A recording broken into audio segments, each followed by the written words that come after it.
Awesome. Morning, everybody. How's it going? I am here to talk about Cyber Fusion Center for a little bit. So this is somewhat of a new concept in cybersecurity blue team, although as we'll discuss, it's actually not a really new idea. It's just sort of being repurposed. I'm happy to take questions during the presentation. In reviewing my material, I recognize that I go down some, I make assumptions that people are very familiar with security operations and security defense, and that might not be the case, so I'll do my best to try and back up and explain stuff, but if I say something that you don't quite understand, feel free to interrupt me. I'm more than happy to go back and talk in depth about any of the particular topics in this presentation. And I'll keep an eye out. For the people that are watching on the live stream, I'll go ahead and repeat your question so that you don't have to come up to the mic. As long as I can hear you, it should be good. So, first of all, I used to talk and present a lot pre-COVID in person, and this is my first in-person presentation since the pandemic. So I really appreciate the opportunity and the invitation from Russ and everybody else that made this possible. This feels like coming home, being able to come to an in-person convention and talk about cybersecurity and hacking and stuff like that.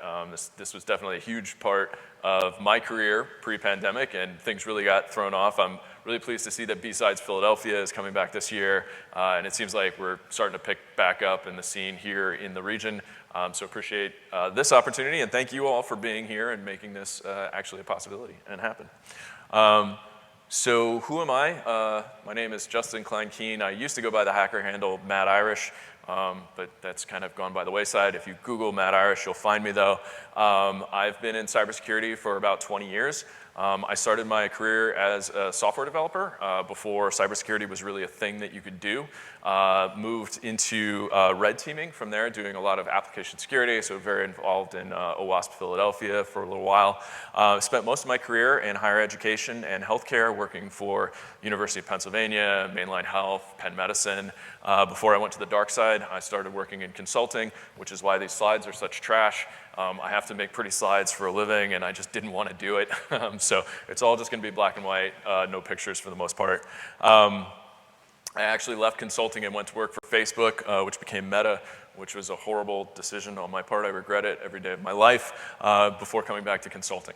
So that's what I do professionally. I lead a global security operations center, actually a cyber fusion center for a consultancy. So we provide security operations, monitoring, incident response to global Fortune 1000.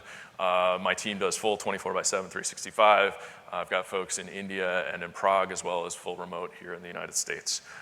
So I used to be very hands-on hacky, and after I sort of moved into management, my focus is turned mainly towards like hacking systems and organizational dynamics rather than actual bits and bytes. So a lot of the content of this talk comes out of my experience doing that, organizing teams, organizing cybersecurity defense. I've been doing blue team for about the last 10 years. So monitoring and incident response, digital forensics, malware analysis, that kind of stuff. And also had a lot of experience doing purple teaming, which is sort of open book adversary simulation. If you've never heard of purple teaming, it's a blend of red team, offensive, hacking, attacking, blue team, which is cybersecurity defense. In a purple team exercise, what you're doing is you're simulating attacker activity with participation from both the attackers and defenders, so your red team and your blue team, and you use that to evaluate your cybersecurity defenses to make sure that the investment you've made in cybersecurity tooling is actually paying off, right? That like your phishing prevention software actually stops phishing, and that your endpoint detection and response actually prevents malware from detonating, that kind of stuff. So mainly focusing on blue team and trying to incorporate a lot of the lessons that we've learned and make Cyber Fusion sort of the next generation of security operations center. So if you've ever heard of SOC, a security operations center, this is sort of the nucleus of cybersecurity defense. Typically, you have some infrastructure at its most basic level. You have some sort of log aggregation tool that is collecting logs from the entire enterprise. You have some sort of endpoint agent that's running on laptops, on servers, on endpoints, that's collecting a lot of these logs and forwarding them to the log aggregation server. And then you have some sort of detection capability, right? So you're inspecting the logs, looking for signs of anomaly or potentially malicious behavior. At the higher end of these kinds of solutions, you can have a commercial SIEM tool, security incident and event monitoring tool, SIEM. Something like Splunk or Microsoft Azure Sentinel is a strong competitor these days. Those solutions are typically very expensive. Normally only enterprises can afford them. And you might have some sort of an open source type version like an Elk stack, which is doing pretty much the same thing. And then you have an endpoint detection and response tool, an EDR tool, something like CrowdStrike, Microsoft Defender.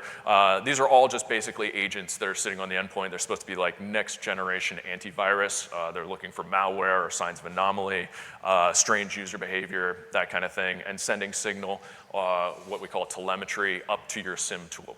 And then your SIEM tool is actually just looking at all of this telemetry, and as an operator, you can deploy detection rules that inspect every new log that's coming in, parses it, and looks for patterns that are indicative of malicious behavior. Something like, hey, this user just tried to log in 5 times inside of 1 minute, and each time the password was incorrect, right? So we might have some sort of a brute force attempt here.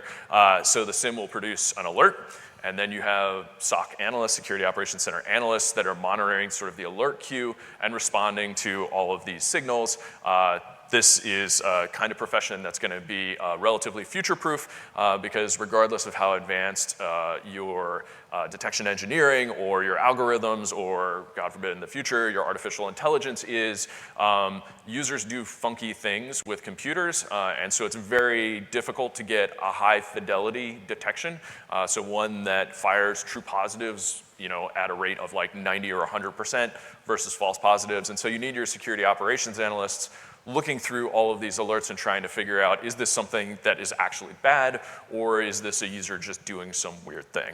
My favorite example of this is I worked at a software development shop, and we got an alert into the SOC once that somebody was using DNS tunneling software. They'd installed this package on their laptop and were trying to tunnel HTTP over DNS, which is a fancy way to evade detection. If you're in red team, you might use that to exfiltrate data or to avoid any sort of network telemetry from giving you away. It turned out this was just a software developer trying to get free Wi-Fi on a plane. So, it was like golf clap, well done, please don't do that anymore. But that's the kind of thing that a SOC analyst is going to have to look into whenever you get these alerts. Was this an actual attack? Is this actually something bad? Or is this just some sort of anomalous behavior that we're observing? So bringing it sort of full circle, that is kind of your traditional SOC. Your bog standard security operations center that you'll see stood up almost anywhere.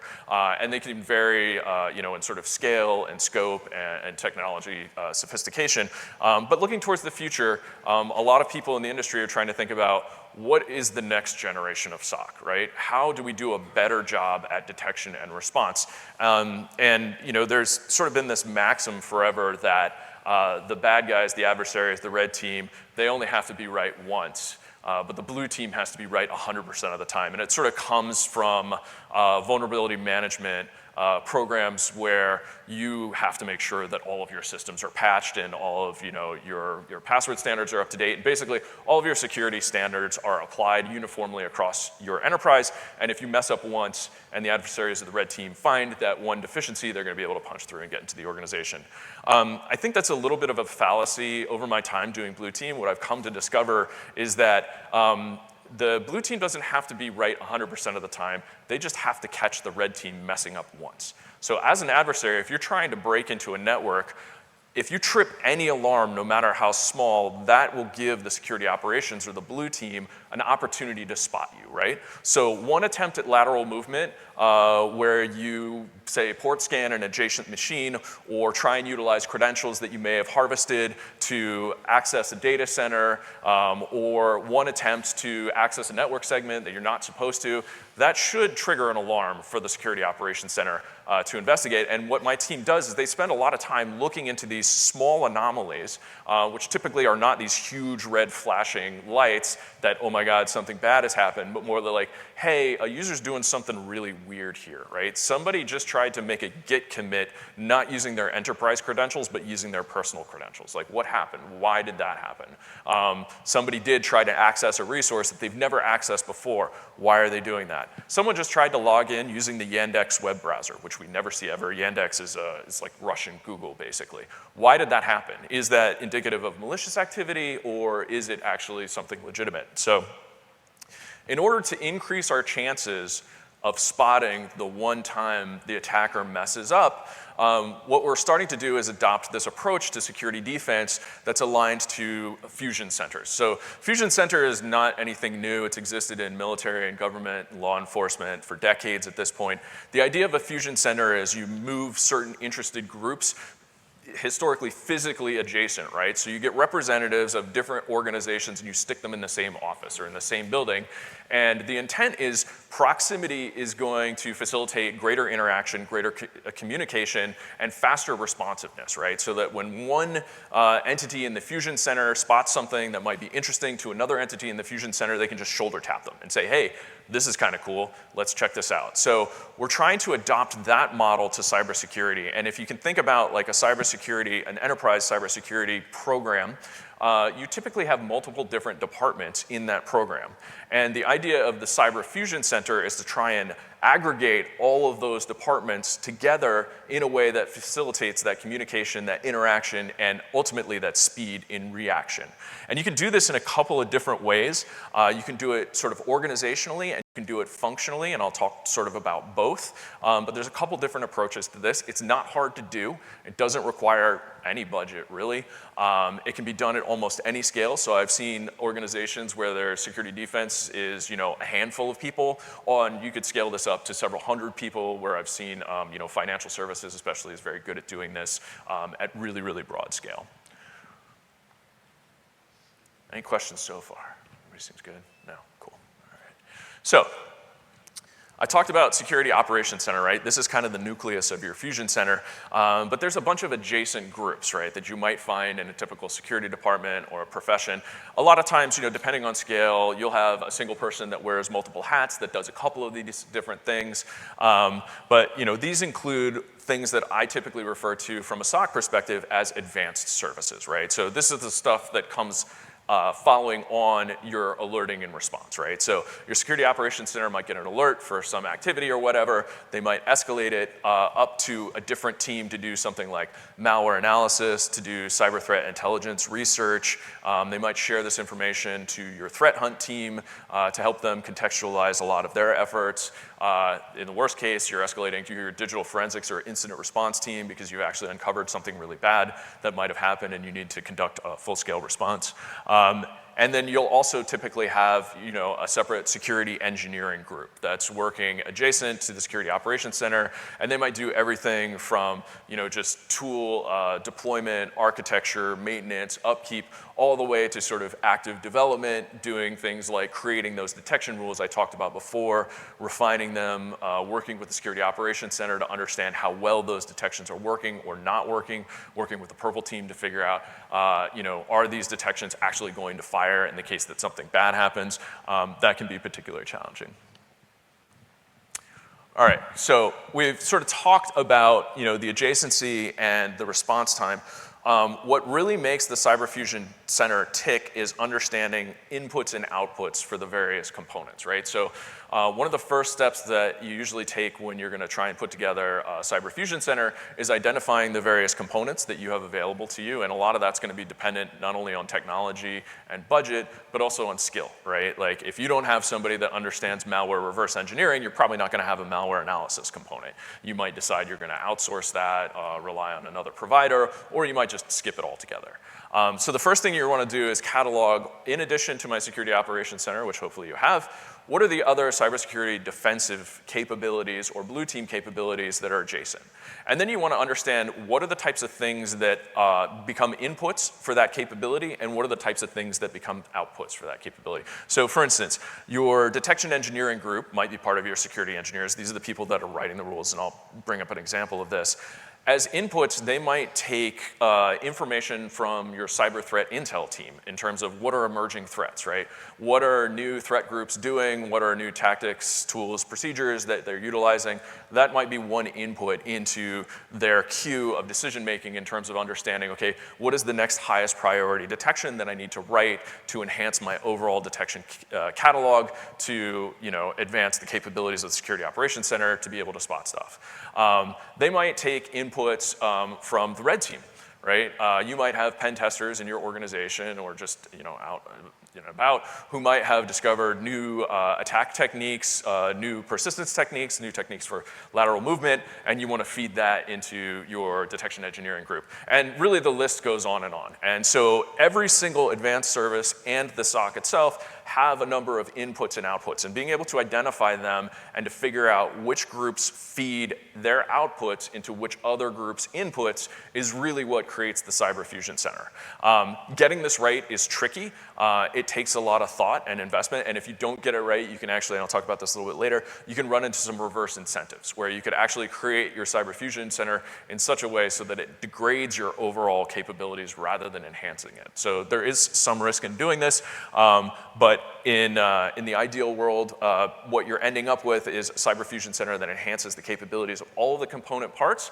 You're also adding to the quality of life of your overall team. You're getting more engagement from your cybersecurity defensive team. You're getting more visibility across the different disciplines, which encourages a lot of empathy and communication as well. And ultimately, we're working towards that faster response. So, I sort of have talked about like inputs and outputs and sort of like from a process flow, how you can integrate the different components of your Cyber Fusion Center, but there's also organizational ways that you can enhance a Cyber Fusion Center. So the most common is to make sure that everybody in the cybersecurity blue team is reporting to the same reporting structure, right? So that you don't have, say, a cyber threat intel team that operates under a completely different part of the org chart than your Security Operations Center, right? Like pulling those two together and making sure there's sort of vertical alignment in the organization can really help to empower the various different components and can help to structurally relay the intent of the Cyber Fusion Center that everybody on blue team should be working together, that they should be aligned and they should be sharing information. Sometimes that's a little bit easier than others. The other thing that you want to do is sort of create an incentive model that aligns to the Cyber Fusion Center. And this can be really tricky. Most cybersecurity defensive programs will have some sort of a metrics component to the program, right? How do we measure how well we're doing? And those metrics can range all over the place. They can go from simple metrics like how long does it take for our security analysts to acknowledge an alert when it fires, right? Do we want that number to be low? Do we want it to be high? If so, why? Why not? You might have your cyber threat intel program has a different set of metrics, and it might sort of be like, how many large threat groups are we tracking over time? So long-term threat actor tracking. How much of that is our intel team doing?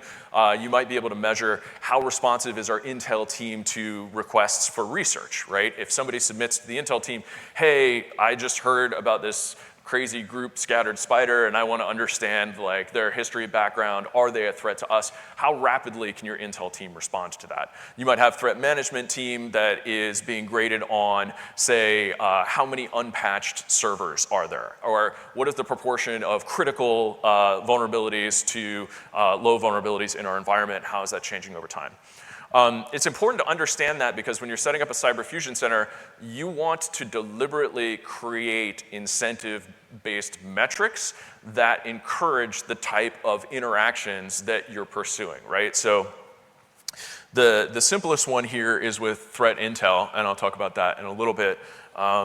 Maybe here, yeah. Is with your threat intel team. So your threat intelligence team ostensibly is a bunch of people who do a bunch of research, right? Like they keep an eye on news wires, on open source, on dark web news and outlets. They keep an eye on breaking vulnerabilities, new threat groups. They read the reports from companies like Palo Alto and CrowdStrike, and they try and figure out what are the threats out there and how do I contextualize them to my organization, right? And at its simplest, cyber fusion is most easily to demonstrate with this interaction between that group, that cyber threat intel group, and your security operations center.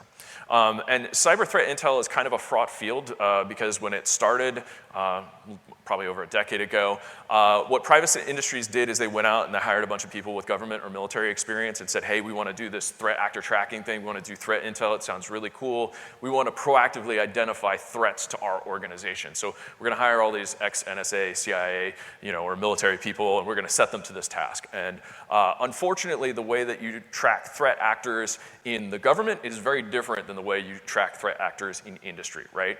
Just because APT29, which is a Chinese government-sponsored threat group, is carrying out campaigns across the globe, doesn't necessarily mean that like your business is ever going to be targeted by APT29.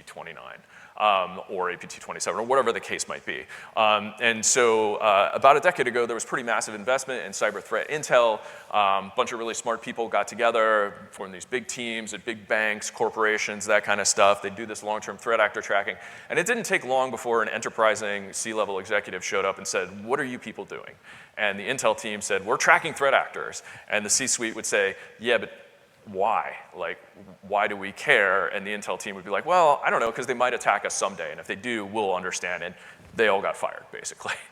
So there's been, sort of in the last several years, this massive purge of a lot of threat intel teams.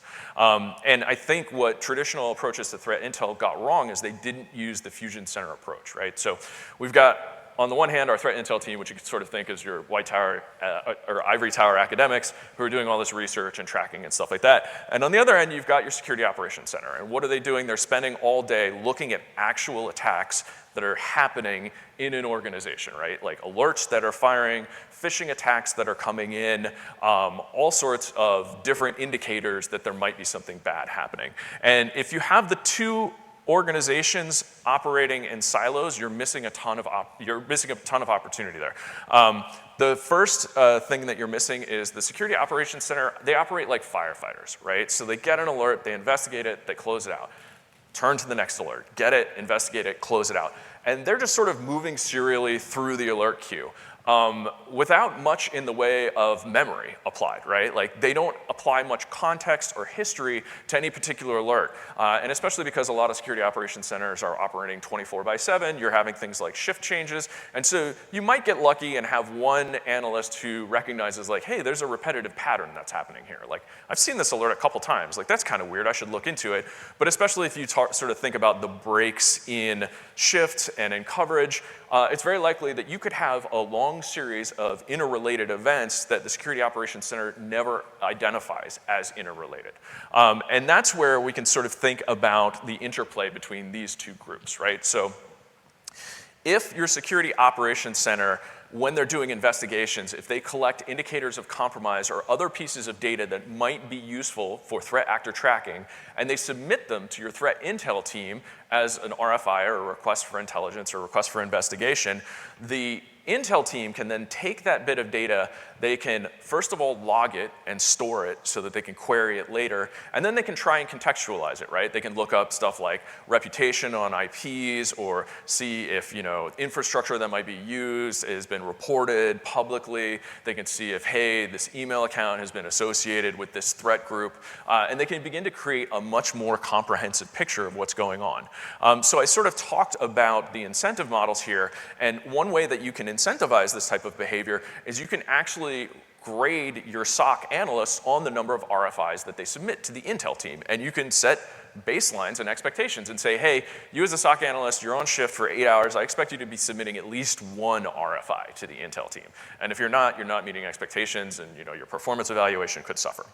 On the flip side, you can think of this input stream coming to threat intel from the output of your SOC, and you can begin to grade your intel team on how responsive are you to these RFIs. How do you justify the investment that we've made in you in terms of concrete outputs back to the SOC? And And by incentivizing that intercommunication, you're really sort of forcing that coupling, a tight coupling that creates the cyber fusion center, right? Then the Intel people get used to talking to the SOC people. They're beginning to share information. We're having this cyclical interplay between these two groups. The most beautiful thing about this for your cyber threat intel team becomes if that enterprising C-level executive shows up to the intel team and says, what are you doing here? Why should we justify your paycheck? The intel team can say, I'm tracking threat actors that are actually attacking the organization over time. I'm keeping track of what kind of attacks are we seeing. I can maybe compare them to sort of the corpus of public knowledge, and open source intelligence and whatever. So I might, be able to contextualize like, hey, this attack actually came from ABT29. Oh God, like we should start tracking them. But operationally, you can basically point to something very concrete for your intel team and say, hey, this is a valuable investment, and we can demonstrate it. We can produce reports on a regular cadence to show you what we're doing. We can talk about the volume of data that we're tracking and whatever threat intelligence database that we're using. We can talk about how frequently do we see repeat hits and how useful is that database, if it is at all. Hopefully it is. And ultimately what you want to get to is a point where you're, as the security defense team, going to senior leadership and instead of saying, hey, this week we saw a phishing campaign and it seemed to target the C-suite. Like, that was kind of weird and bad, maybe we should do something about it. With this integrated model, you could instead envision a scenario where you go into the C-suite and you're saying, hey, we received a phishing campaign that targeted executives based on the indicators that we're tracking over time. We know that whoever sent these phishing emails is the same group that sent phishing emails to our organization, last month and 3 months ago. And we've assigned some fancy code name to them, and we're now tracking these campaigns. So instead of your SOC just being this firefighting operation where you're just sort of responding to these discrete events, you're now creating a much more holistic picture by involving your threat intel team, and you're able to actually contextualize for senior leadership even greater value for the security operations group, because you're now able to sort of say like, hey, when senior leader comes to us and says like, yeah, it's budget time, we need to make sure that we allocate enough funding for cybersecurity defense, what is our risk appetite? What does our risk, landscape look like? You can actually talk to things like this, and you can say like, actually, like our organization, for better or worse, it gets targeted by nation-state threat actors. It gets targeted by advanced adversaries. We have a real problem with, the following types of things falling down, and these are the areas that we can justify investment because you can point back to these kind of complex scenarios where you can report on different incidents that happen. So.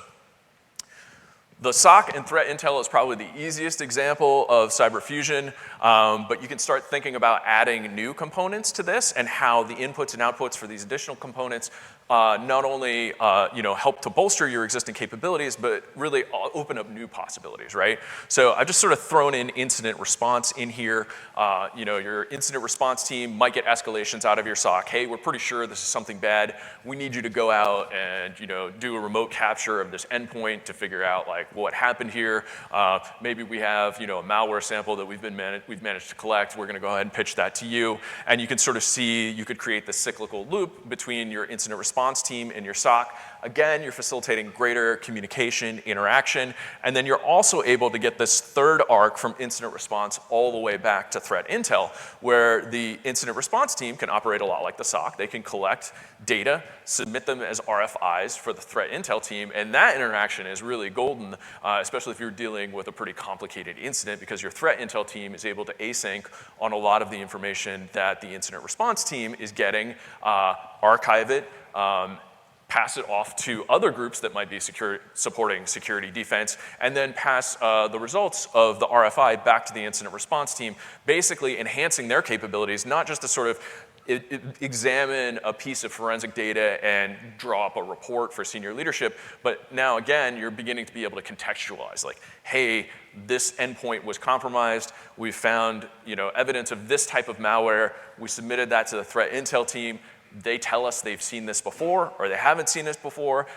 They tell us that this type of malware is commonly associated with this kind of threat group, and it's we potentially could do some sort of attribution for the attack. And basically, the more you add to this model, the more kind of crazy spaghetti it gets to look, but the more capabilities you begin to unlock. So I mentioned this before, but you have to be careful with these interconnections, because if you're not deliberate about them, you can end up with some anti-patterns or some reverse incentives, ways in which groups end up working together or not working together in functionally producing negative outcomes for the entire organization. We talked a little bit about metrics and how you can use these to encourage this kind of interaction, but there's also sort of anti-patterns that you want to avoid. And I've got one up here, which is like the easiest example to talk about. And this happens a lot when you have these like siloed groups within a security defensive program. So the easiest example to talk about is when you have your security operations center and you have your detection engineering teams, and they operate separately, and they have different reporting structures, and they have different incentive models, right? So in a traditional approach to detection engineering, right, these are the people who are writing the rules that create alerts for the SOC to investigate. A lot of detection engineering teams are evaluated on the strength of their detection engineering catalog, right? Like, how many detections have they deployed and do they support, right? And by pursuing that model, you can end up in a situation where the detection engineers are just trying to crank out detections and don't really care about how well those detections work or function, or if they ever even function. On the flip side, if you ask the security operations center, like, how would you write detections, they have an incentive model where they want to drive down their workload, right? Like, they want to make sure that the alert queue isn't swamping them, so they're going to want to write just really high fidelity detections that ideally never fire, right? And those might be good detections, right? Like, you might have a detection for like Mimikatz was attempted to be installed on an endpoint. Like, there's no legit reason why that should happen. You should have some detection for that, and it should fire if that happens, but that's a pretty infrequent event, right? And so you can recognize here that you have these reverse incentive models, and if you don't address them in cyber fusion, you can end up in a situation where one group is doing something that looks really good for their group on paper, like the cyber threat intel team doing long-term threat actor tracking. That looks good on paper, but functionally it's not useful to the other groups. So in between detection engineering and your security operations center, you really have to force an interaction there so that you make sure that you have performance metrics that represent the function of your entire team, not just the function of the individual component. So you typically would address this challenge with something like a comprehensive detection engineering lifecycle. And so I've sort of color-coded the lifecycle here with the detection engineering team doing the stuff in blue, the SOC team doing stuff in green, but most importantly, the orange stuff. That's stuff that both teams should be working on and should be collaborating on. And it's stuff that both teams should have the capability to like block one another, right? Like, if one team says, no, we don't want to do this, go back to the drawing board and try and figure it out. So this interaction really starts with sort of like your backlog of detections that the detection engineering team has. These are all the things that we want to be able to detect. And multiple different teams might be contributing to this. As we mentioned before, you might have the detection engineering team saying like, hey, we want to develop this detection. Their incentive for developing that detection might be it's quick and it's easy, and like it means I just produced something. You might have the SOC who says like, hey, we want the detection to be developed for this particular reason, right? Like, we want one of these like really high fidelity, really low frequency. And you do got some competing interests there. You also have inputs from like your threat management and your cyber threat intel team, maybe your incident response team coming in for like, hey, we saw this thing in the wild, we really need to have a detection for it. And so the review of that backlog, those presentations, it needs to be a conversation, right? You need all of the interested parties really to be negotiating about like which of these is actually the most important, and you can develop different metrics and algorithms to assist you in that. But after you make that initial determination, yes, this is what we all agree is the most important thing to work on, you pass that to the detection engineering team. They go off in a corner, they cobble on it, they come back and they're like, hey, I've got a thing. Well, you can't stop there, right? Like, you can't just let the detection engineering team just drop that into production, because then you're gonna have a mess. And you need to hold them sort of accountable to the implementation of that particular detection. So you need to create some sort of a way where the SOC has an input to the detection engineering team, and you have a negotiation, you say something like, okay, a detection before it's deployed, first of all, we have to collaborate on how we're going to respond to that detection. We have to write some sort of a playbook or a run book. We're not just going to YOLO it, and when that fires, we'll do our best. And after we agree on that, we're going to have to agree on like what are criteria for this particular detection. Like, Does it need to fire less than 10 times a day? Does it need to have a fidelity ratio in true positive to false positive of like 90% or above? And again, this is a negotiation, right? Because you might have some detections that are really low fidelity, but you just want it because when it does detect something, it's detecting something really bad. But getting inputs in there is really important for the fusion, for intercooperation, and for making sure that all of these entities are accountable ultimately to the organization. And so you might even talk about something like, when is a detection just going to be turned off? Right? Like if a detection starts firing 1,000 alerts a second, it's just going to automatically be deprovisioned, and your detection engineering team is going to get a page, and they're going to have to go look at that, right? Like if you've proactively done that, you've increased quality of life for everybody involved in this lifecycle, because you don't have to have some poor SOC analyst who's like, oh my God, my queue just blew up, and now I'm going to have to stay late and work overtime to address this, because they know if the queue blows up, something goes haywire, engineering's going to get a page, and that thing's going to get shut down. So this is sort of the spaghetti model as it continues to evolve, right? You can think about all of these inputs and outputs and the different types of components in your security defensive team and how they might begin to interoperate and coordinate with one another. And then you can start to think about, well, what are the metrics of performance that I want to utilize to incentivize and encourage these kinds of interactions, right? So you can start thinking about like, hey, my IR team, they go in and they do digital forensics, they do incident response. They'll find stuff that like bad guys are actually using to attack our organization. They might find gaps and weaknesses in my defensive control. They might figure out like, hey, this laptop got compromised because the software that we have like wasn't functioning properly and it didn't manage to stop whatever this happened. Well, that's really useful information for your purple team to have, because then your purple team can go in and create simulation scenarios that recreate whatever it was that happened that created the incident that the incident responders had to come and respond to. Once they've developed those sort of simulation cases, they can work with a detection engineering team and say, hey, we have these simulation cases. We should probably know if a bad guy tries to do this. We know from our incident response team, the last time we had an incident, when the bad guy did this, nobody saw it. And so we got owned. So let's work with detection engineering to try and figure out a way, can we create a detection, and then use that to run a purple team exercise to test if we simulate this adversary activity, does the SOC actually get an alert? Is it the right alert, right? Is it appropriately categorized, high, medium, low? And so you can begin to see now you've taken this incident response team, which in many organizations just operates independently on its own island off somewhere, and like they get images and they get requests to do forensics or investigation. They do them, they write a report, they file it somewhere, and that's the end of it, right?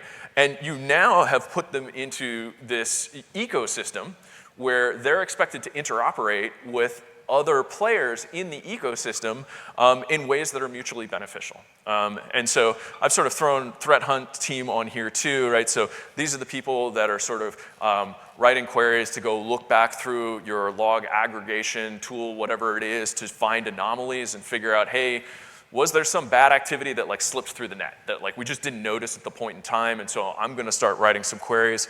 My favorite threat hunt I ever saw somebody run did result in the browser I talked about, Yandex, which is a Russian web browser. Threat hunters just went in and said, show me any anomalous login activity that only happened like once. Like, pattern out everybody's login activity and find any instance where the pattern only occurred once in like the last 90 days, and they found this end user based out of France that had authenticated successfully to the authentication system using the Yandex browser, just this one time. There was no other indication that anything was weird, and none of the detection logic actually fired, and the threat hunt team dug into it. They coordinated with the incident response team, and they went back and they took a new look at all of the logs there, and what we realized is the account was actually compromised, and somebody had actually successfully logged in, bypassed multi-factor authentication. It was kind of a mess. But we never would have found that if we didn't have the Fusion Center approach, right? If we didn't have incident response available, if we didn't have threat hunt, and if they weren't all surrounding the SOC. So I'd say like the easiest way that you can facilitate this in real life is to, and this is sort of like the minimum viable product for a Fusion Center, you designate one staff person to be in charge of each of the particular advanced services. So like detection engineering, threat hunting, and you might even have one person that's responsible for multiples of them. Typically, your SOC is your greatest source of bodies, just because of the requirements for monitoring and response. You typically have more people in security operations, and what you can do is you can use the security operations staff to facilitate and support all of the other activities, right? So doing cyber threat intel is it's a highly specialized occupation, right? So it's not something that you just grab somebody off the street and be like, ta-da, you're cyber threat intel. However, a lot of the intel research that they do is something that's fairly straightforward and could be taught to somebody like a security operations center analyst. And so what you can do is you can have individuals supporting the advanced services, but drawing on the body of people in your SOC to actually carry out a lot of the less technical, more straightforward components of their particular job function. For instance, like threat hunting. There's a great art and science to writing queries on large data sets, right? Like data science is a pursuit. But as you're developing these hunts, typically what you do is you write a query, you query your log sources, and you come back with tons and tons of results, and some poor human has to go through and manually look through those and see, like, is there anything interesting here, or is this query bad? And make an evaluation, right? Well, that's something that a SOC analyst can do quite easily, and that they'll probably enjoy. So sort of talk about all of these different areas and the SOC, and the reason why you want this interconnection is multifold, and I think I have this on the next slide. But really for your security operations center, which is kind of the nucleus of your fusion center, one of your biggest risks, your biggest threats in SOC is actually a very mundane risk. It's attrition. SOC work can be boring, it can be repetitive, it can be a meat grinder. You're looking at an alert, investigating it, closing it out. Looking at an alert, investigating it, closing it out. Most of the stuff that you find isn't really interesting. Like your typical day, there's no security incident, but you need somebody on deck to look at this. And so attrition in industry runs at about 30% in your typical SOC, right? People become a SOC analyst typically because it's their first career in cybersecurity. It's relatively approachable. Most security operations centers have really tight run books and scripts, so you really just follow the script, do what it says, close out the thing, or escalate it. And it can become in addition to be boring, it can become difficult for a SOC analyst to envision, what's this next step in my career? Like, where am I gonna go after this? And what is the interesting stuff that's happening around here, right? Like, I got into cybersecurity because I thought cool stuff was gonna happen, and I'm a SOC analyst, and I spend my entire day investigating user-reported phishing email that is typically just like mass market spam junk. And that sucks. And by integrating this way, you get your SOC analysts to participate in some of these advanced services, and you give them opportunities to experience the really cool advanced stuff that happens in cybersecurity. You also give them the opportunity to contextualize what it is that they do. They get to see how the outcome of their investigations impacts these other teams, and ideally, if you're involving your SOC analysts, they're getting to do small parts of this. So that's dramatically increasing their overall quality of life.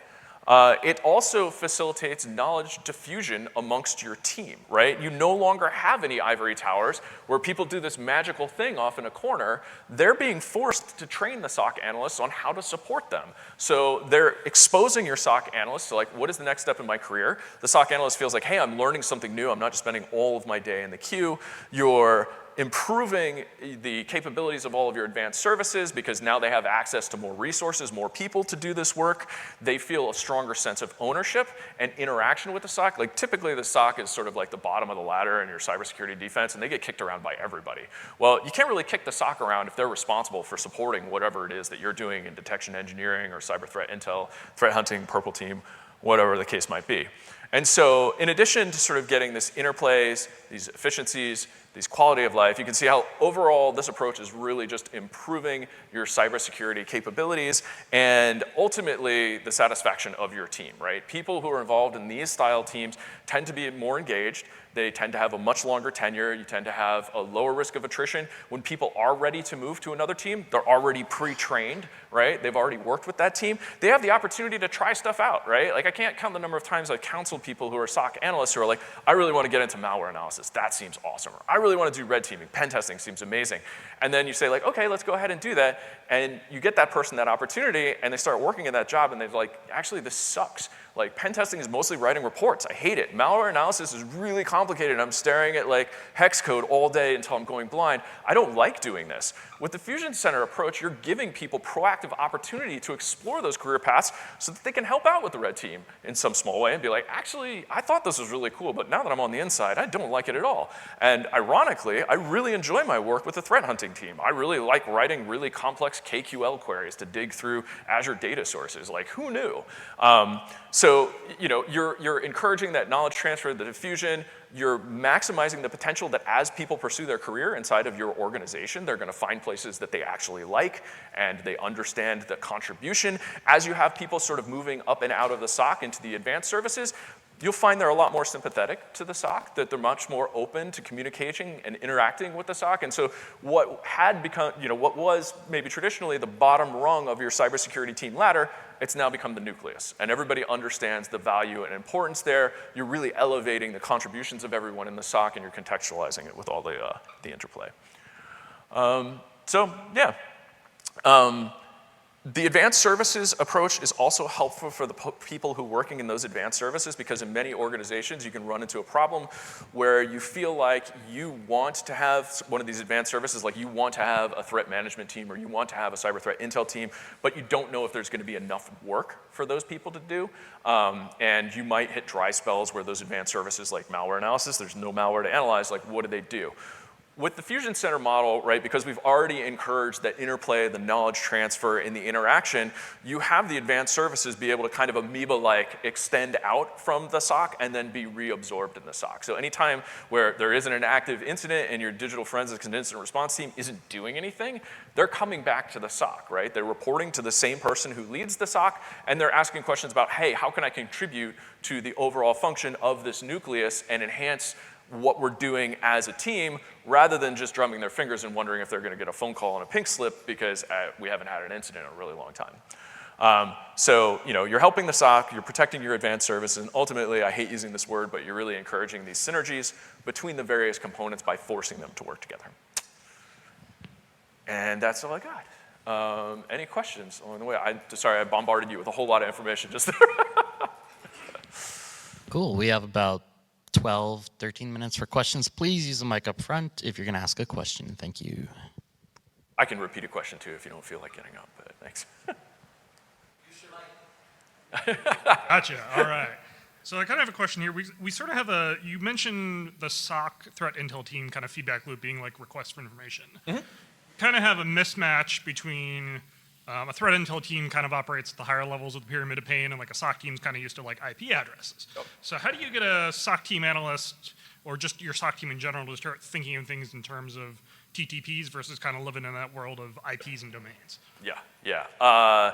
That's tricky. The easiest way, so the first way really is to like force the submission of RFI. And then the second way is to do some QA, QC, some quality assurance of those RFIs. And to have the threat intel team be able to go back to the SOC team and say, hey, you just submitted a whole huge list of IP addresses, like without context. It's not particularly useful for me. What I'm really looking for is TTPs, these like higher order things that might facilitate my threat actor tracking. And by drawing on SOC resources to sort of enable and assist the threat intel team, you're sort of natively demonstrating to the SOC analyst what happens with that RFI, right? So it doesn't become a, hey, I tossed this over the wall. It's like, hey, when I toss this over the wall, this is what the threat intel team does, right? They first are going to go to their MISP server. They're going to look at whatever indicator, see if it's there. Then they're going to do some open source intel research. Then they're going to talk about it, in their trust community. And so now as a SOC analyst, I understand that like, if I just toss an IP to the threat intel team, it's not that it's worthless, but that's the lower rung, and especially if you do this right, you can have the SOC analyst toss it over to the intel team as like an IP address as an RFI, and the intel team assigns that RFI back to the SOC analyst and says like, hey, in support of the intel team, we need you to research this thing. And that becomes a really self-correcting system very fast. Excellent, thank you. Yeah, sure. Oh, thanks for getting up, making the walk. So I live in academia as well, and we have sort of a mismatch between what we want the students to be able to do versus what, by policy, they can do. When you talk threat hunting and purple team stuff, we don't have that necessarily in-house unless it's somebody who's just really interested in doing it in their off time. Yeah. But we do have student groups that are encouraged through a bug bounty program to let us know what they find, but by policy, they shouldn't find anything because they're not allowed to do anything. Right. So how do you see organizations sort of take more antiquated, acceptable use policies that say, don't scan anything, and sort of bring that to the future of saying, well, you're allowed to, because in a zero trust environment, you should be able to scan anything and it won't. Yeah. anything up. That's sort of the traditional dilemma of like if you're doing a pen test and you crash a system, like is Owns that, right that screw up. and like yeah, is that a screw up or is it a finding? Right, like that system shouldn't have failed. Like how did, and so I sympathize with that conversation because I've definitely had it with leadership before where you kind of have to say, well, okay, yes, we're deliberately encouraging some risk by allowing like our students to do like open scanning and maybe pen testing, lightweight gray box testing of some of our applications.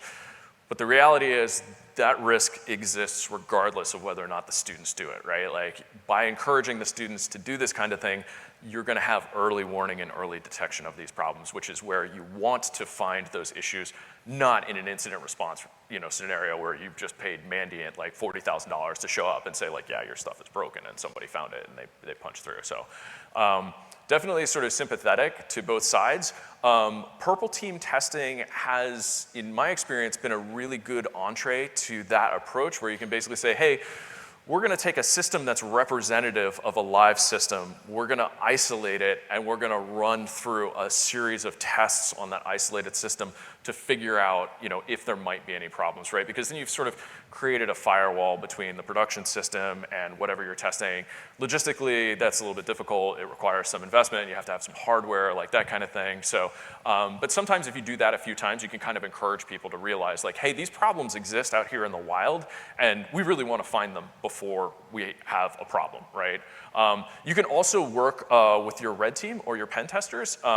And a lot of times when organizations get a pen test, what they'll do is they'll just sort of scope the pen test and like hand it off to the pen test group and be like, good luck, like enjoy trying to find stuff. If you take a more purple team approach to your red team engagements where you say, actually, red team, before you get started, let's have you sit down with our cybersecurity defense team, and they're basically gonna tell you where all the bodies are buried.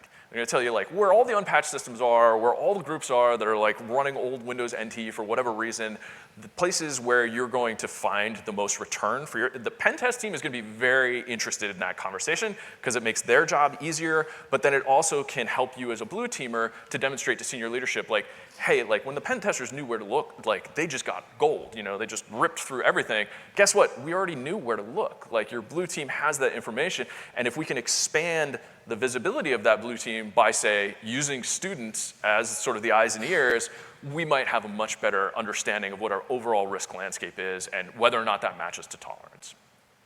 Do you see a lot of people outsourcing those sorts of, those side circles out to AI and just log ingestion? Like, hey, look at our logs. No. This is an unpopular opinion, but I don't think AI threatens our field at all. I think it's an efficiency tool at this point, so it makes everybody's job a little bit easier, but I don't know that the humans. The bolt-on that the Yeah. vendors sell. Yeah, I mean, so like when you're working in Security Operations Center, like you can use AI to basically say like, hey, I see, like Clippy, right? Like I see you're looking on an alert of atypical travel. Here are 50 things that I would tell you should look at in order to make sure you have a comprehensive investigation. Like that's really helpful. The computer isn't gonna go off and do that for you though, right? Like, and unless you have like a really advanced automation orchestration team, like you're never gonna automate that. You still need the person to run through it, but at least now you have a really comprehensive checklist that somebody's been nice enough to hand you. It also kind of levels the playing field. You can have a brand new SOC analyst or somebody who's very experienced. Experienced person probably knows to do that stuff just based on their tenure. Brand new person, it might not occur to them unless they have the tenured person sitting there, and that's kind of like what AI becomes, is this really tenured person sitting next to you, shoulder tapping you, being like, hey, you might want to check over here, like see if there's a correlation there. But yeah. Cool. Yeah, thanks for the questions. Yeah. So I was wondering if you could talk about, you have all these different roles, but what about when an organization outsources those roles to various vendors who may be in competition with each other for, those different meatballs? Yeah. No, that's a great question. It's not an uncommon problem. I mean, the easiest way that you can kind of solve that, air quotes, is to implement the incentive model, right? To be able to tell your vendors, hey, I'm going to expect certain performance metrics from you that demonstrate interaction with another third party or with a different part of my team. And part of my evaluation of your service delivery is going to be based on that interaction as well. So you could sort of say like, hey, you're my outsourced SOC provider because I don't want to do full 24/7, but one of my requirements is I want you submitting RFIs back to my Intel team or even to a third-party Intel team, and I want you to present those metrics on a weekly or monthly cadence to me, at the very least during quarterly business review, to say like, hey, I have these expectations as a customer, justify that you're providing the service that you advertised, or you know, ultimately you can try and build that into an RFI in the very front end of the vendor selection process to sort of weed out like which vendors, because you're going to find some vendors who are like, yeah, no, I just don't do that, right? Like that's just not part of my price tag, and you want to know that ahead of time and figure out like if there's some way that you could get clever to end run it. But yeah, that's hard. That's really hard for sure. Thanks. Yeah. Anybody else? I think I'm running right up against lunchtime here. All right, well, if there's nothing else, thanks a bunch. Appreciate it. Thanks for coming out. Thank you.